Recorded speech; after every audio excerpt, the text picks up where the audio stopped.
Hello, everybody. Welcome out to the Dice Tower. My name is Chris Yee. I'm Zeke Garcia. And I'm Wendy Yee. Today we're taking a look at this. This is the, I think the official name is the Fellowship of the Ring, the trick-taking game, which leaves very little doubt in my mind as to what this game's all about.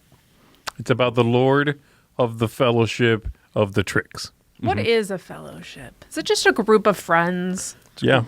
It could have been called the Homies of the Ring, but you know, Tolkien wasn't about that. no. Lost opportunity, Tolkien. Tolkien didn't play that game. So, if you're not familiar with what a trick-taking game is, we'll explain that to you. If you are familiar, then the overview will be, you'll have seen games like this. This is a cooperative adventure that uses a very kind of well-known card game form to it. Right. And it goes through the whole story of the Fellowship of the Ring. So let me show you how this one plays, then we'll give you our thoughts. Here's an example of 3-player setup for Fellowship of the Ring trick-taking game, with the major exception that normally the game is played with closed hands. These cards are all dealt in hand, private, a secret from the other players.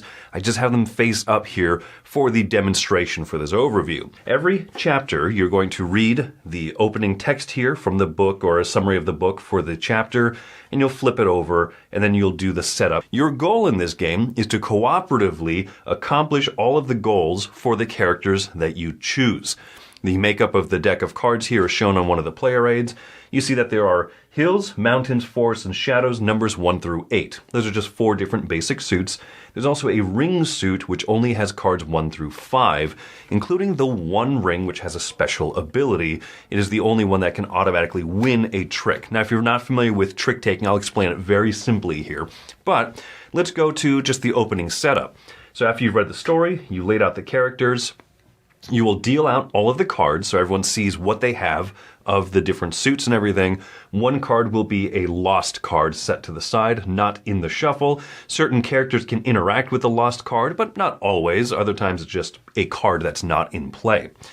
Whichever character is dealt the one ring, they'll have to take the Frodo character. Frodo must be the bearer of the one ring. There are other play on words that'll be seen throughout the game here. Starting clockwise, the next player looks at their hand of cards and chooses a character and chooses them based on a goal that they think that they can accomplish. So this person looks at their hand of cards and says, I don't think I have a great hand, so I'm going to take Pippin, whose goal is to win the fewest tricks. Frodo needs to win 4 or more of the ring suit cards. Pippin wants to win the fewest tricks out of everyone at the table. And this person over here is going to choose Bilbo. Starting clockwise from Frodo, this one here says, Pippin character has to exchange a card with Frodo, Sam, or Merry. Well, there's only Frodo available in this game. And this person wants to win the fewest tricks. So they might do something like get rid of a higher card. They would slide this secretly to the Frodo player. The Frodo player would look at it and choose a card to give back to them, including this card if they want, but they know what's going on, so they're going to slide them back a lower value card, so they're more likely to lose more often. As I mentioned, this is a cooperative game, so everyone's trying to accomplish these goals together. Over here, Bilbo has no setup, and then Frodo's setup is that he starts the game. Starting a trick means by playing a card into it, leading a particular suit. Everyone else at the table must follow that same suit if they can. So Pippin over here is going to play his mountain card. Bilbo over here will play a mountain card. And now you look and see who has the highest card of the lead suit. That is the person who will take all the cards that's collectively winning one trick. So the Frodo player wins a trick, and then they will lead again. They'll play the 7 of mountains. Pippin will go ahead and play the 3. And now we look at the situation where Bilbo does not have a mountain card to play. Must follow the same suit if you can. Otherwise, you can play anything you want. Even if it's a higher number, only the leading suit is going to win. So Bilbo would lose even though this 8 is a higher number. But rather than play that, Bilbo's going to throw in this ring card, which will cause a few things. 1, Frodo still wins this trick and collects all the cards. But he has now collected one of the rings, one of the cards working towards his goal. The other thing that has happened is now that the rings have been played, you can flip this token over. Up to this point, you're not allowed to lead with a ring card. But now that one has been played and this is flipped over, you could at this point. Frodo's going to play the One Ring, which has a special text that says you may choose to win this trick. And Frodo will choose to win it. So everyone throws a ring card in. Now, this is the one exception where normally the highest card of the lead suit would win, but this time the special ability allows Frodo to do it, thus accomplishing his goal. Once you have done this, he's accomplished this, we'll play out all of the cards, and if Pippin has won the fewest or tied for the fewest tricks, you'll have completed the first chapter. That is the most basic version of the game that you can play. You see that the box here very nicely comes with a little division here. So part 1 allows you to continue on and play further chapters, which will introduce new things. I won't show off too much in here because it is a campaign and some of these are exciting reveals and unlocks. But every chapter will show some more text, show some more setup, introduce new characters, introduce new mechanisms, and more challenges for you to cooperatively try to accomplish together. So Sam here has a different objective. Mary has a more precise, win exactly 1 or 2 tricks, for example. Sam is going to introduce a new type of card into the mix, and he'll have to use these as kind of a target. The rulebook here also is going to show you a few things. It'll answer and explain the new mechanisms. It'll explain FAQ for specific chapters. If you want to play this beyond just the campaign, you can play it in perpetuity using some little guide here of the index of cards. Rules for 2 players, where you'll use 1 player on the side will have a basically computer player will have a semi-face-up array of cards. 2 players will play 1 card, and then the one on the side will throw a card in, revealing new cards as it gets uncovered. And then rules for a solo mode, where you'll artificially play as 4 players, but they only have 4 cards in hand at a time. So there you go. That is Fellowship of the Ring, the trick-taking game. I think a good place to start is just the fact that this is, let's talk about the production, right? From the shiny box It's so shiny. all the way down to everything. Yeah. I think this is a pretty stellar production. I agree, especially for a small box game. I like the wooden bits. There's few, but they're nice. And then the look is different. They really went for something else here. The stained glass look on just about everything. Yeah, it's an interesting art style. Yeah, it's just different. I mean, we've seen Lord of the Rings artwork ad nauseum at this point, right? I mean, if you're in this hobby or you just like fantasy, you've seen it. I've never seen this take on that. And if whether you like it or don't like it, it's different. I mean, I'm glad that they chose something different. Does the tallness of the box bother you? Because it just feels like it fits weird. Really? This is such a standard old school size, I think. Is it? Okay. No, Yeah. I don't know. I haven't seen many games, especially lately, look like this, but That tall box look. But the fact that it's so organized on the inside, as soon as I saw that, I was like, got it, that's why it looks like that. Yeah. The chapters are nicely laid out. It's got the different boxes, and it has that velvet bookmark that helps you lift as long as you as you remember to not let it lay flat and just stick the cards on top of it. Yeah. Yeah. So I think it's useful. It's a thoughtful production through and through. The story is kind of split into 2 parts, and one of the things you'll notice is that this really reflects the novels. This really reflects the books and not the movies or the other art form and stuff. And it's something that you're more familiar with, I think, than either of us, right? As we were playing through, those introduction chapters are straight up from the novels. Right, and they'll have a little blurb from that chapter in the book or whatever, and then introduce those characters. That, yes, for like you said, from the book. So they weren't in, say, the Peter Jackson movies, some of those characters. And that's neat, seeing that is their source and they clearly are beholden to it, respectful of it, utilize it well. You can certainly mine that joy, if you know the books or like the books, of discovering the people as you come upon them. So with that, so I know Frodo has to get the rings. He's one of the characters that you play through most of the game. Do the other characters, do you feel like they shoehorn a lot of the objectives, or do you feel like they fit with the theme? I think they fit generally. I think there's a couple of moments where it felt a little mechanical, but for every one of those moments where you're like, oh, Sam has to take the 4 of trees because he's for the trees or something. You know what I mean? For every one of those moments, there is someone that you look at with the way they're supposed to win whatever they're doing, and you go, okay, I see what you're going for. I see why this character gets to see this person's hand of cards, or I'm making stuff up, or why they can share with these people. Yeah, right. So, yeah, there's a lot of. I think you said thoughtful production. I think the gameplay design here is also very thoughtful. It's one of those things where we don't want to talk too much about the specifics, because I think there's a joy in going like, chapter 6. Oh my goodness, I didn't expect. Oh, and that's cool how this thematic element is represented mechanically. Right. It nails that time after time after time. Oh, they're going to meet this person in this location. That's how they work. That's cool. Like, every one of those is an exciting moment for me. I think the first several chapters, it might drag just a little bit. Right. Because, to be fair, in the books, it's like, well, Sam and Frodo continue to walk.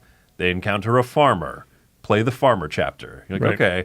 But once you get into what you kind of think of as like the Fellowship of the Ring story, once you get to that part, there's a lot of exciting twists in here. Yeah. I think that also works mechanically for someone who is new at trick taking, to have those first few scenarios be more simple, to let yourself be introduced to those cooperative concepts, trying to figure out what's in each other's hands and how to work with trick taking. So I like that, because I think that that's good, that this is not just a, hey, if you've been playing trick taking your whole life, then you can play this. I think you could start out pretty fresh and figure out the game. Yeah. And it'll grow with you. Yeah, I think so, yeah.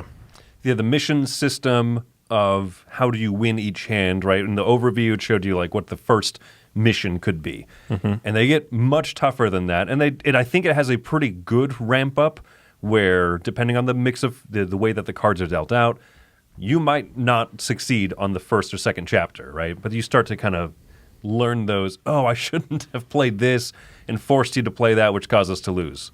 Whoop! Shuffle them up. Let's try it again. I think each hand is pretty quick. I think that each game can be satisfying on its own, but knowing that also it's kind of this big overarching, 18-game campaign that's big enough, but I don't think it's like daunting. I think most people could actually get through that. You know what I mean?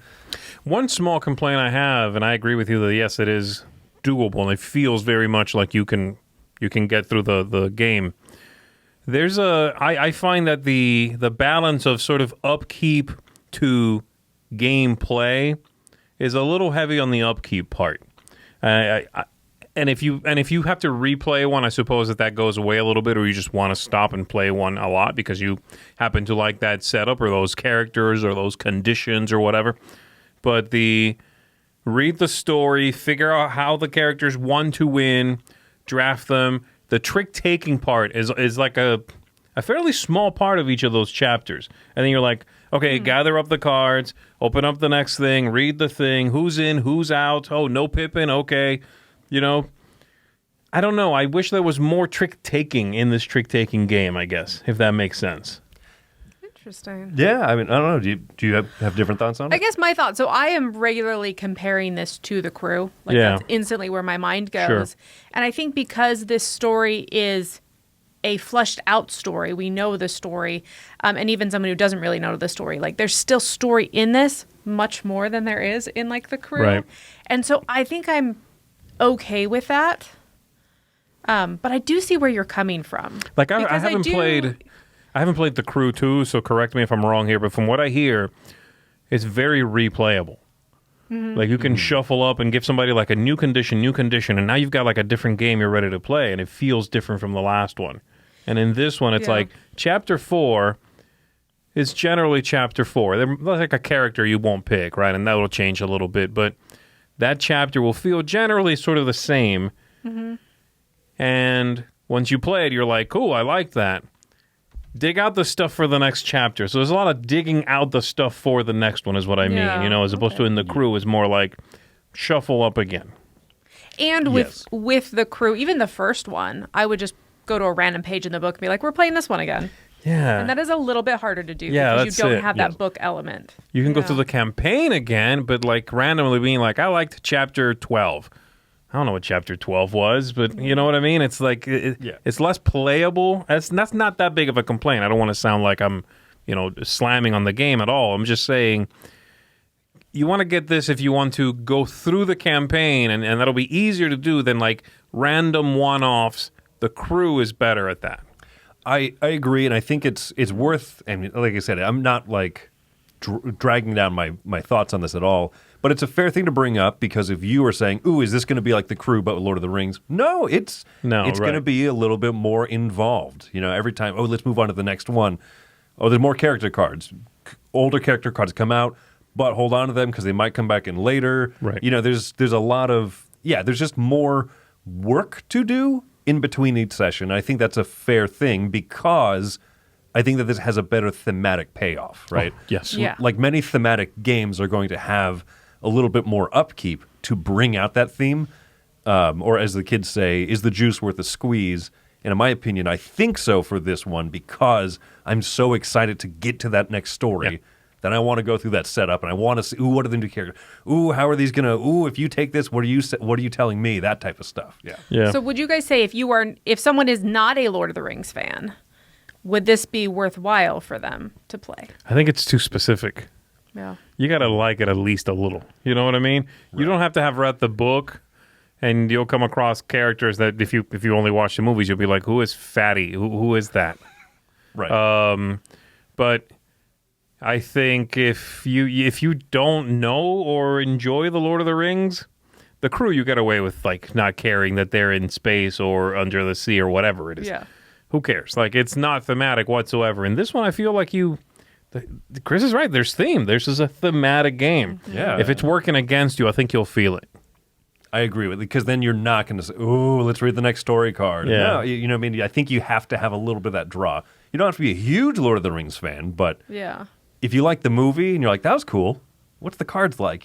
That's good enough. Yeah, that's good enough. I think you could play it all mechanically, but would you bother reading the story? At that point, the juice is not worth the squeeze. I think so, it's yeah. not, okay.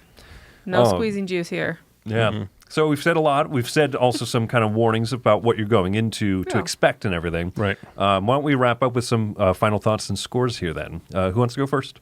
I'll go first. I'm going to give this one an 8. I think it's a very good game. I think every comparison we've made to The Crew, the thematic necessities of it, what it demands of you, I think all those things are valid. If you're in that category, I think you're going to enjoy this game. If you like trick taking, if you like the Lord of the Rings, if you like cooperative games, this game has a very large audience, in my opinion, of people who are perhaps watching this video. You like geeky things, you like the Lord of the Rings, you like those books, you like trick taking. My warnings about upkeep and about it being a little hard to replay one specific scenario, having to dig for that, they're fairly minor, and you probably have other trick-taking games that are easier to shuffle up and play with. If you want one that has a bit of a campaign feel, I think this is the one you want to get. So, yeah, I give it an 8 out of 10. Okay. Yep. Well, I guess I'll go next. I'm going to give this an 8.5. I think this is a solid game, so this is definitely a seal of excellence for me. I like that it carries you through that story, and I'm not always a theme-first gamer, but I appreciate that they tie that into the mechanisms and that they take a game like The Crew that I already very much enjoyed, and they added that story and that theme, but I don't feel like it's too much. Like, I don't feel like you're reading pages and pages of story between things. Like, it's a card, you read the card, and you do a little bit of setup. And so I appreciate that. Also, to speak to the 2-player mode, I think it's a great 2-player mode. It's very doable. There's not a lot of upkeep with that. And so, I mean, this was great, and it's one that I want to continue playing through the rest of the campaign because we've gotten through a big chunk of it, but not all of it yet.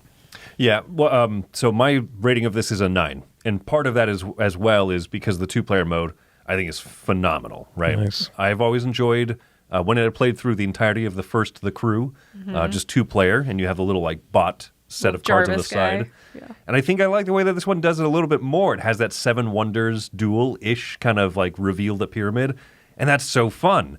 The solo mode is okay. You kind of simulate 4 players, but each person only has 4 cards at a time.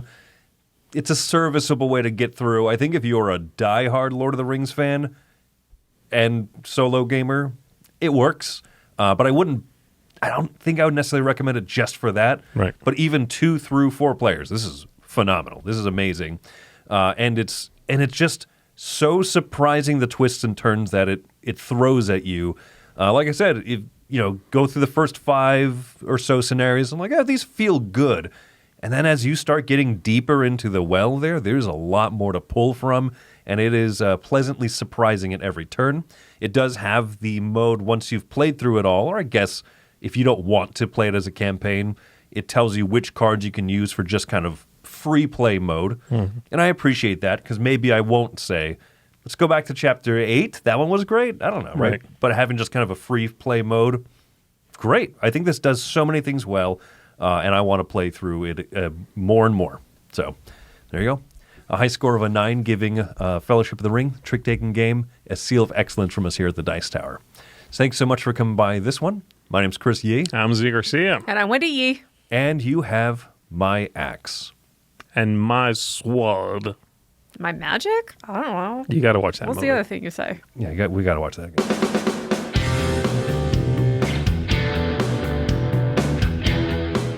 Hey everybody, thanks for watching another video from the Dice Tower. Hey, you want to learn more about us, communicate with us? We have a Facebook group, we have a Discord channel, lots of different ways to get involved with the Dice Tower. And you can find that in our Linktree link below. So just click that, it will take you and you can communicate with us on Facebook, join our Facebook groups. There's lots of cool things that you can find and become part of the Dice Tower.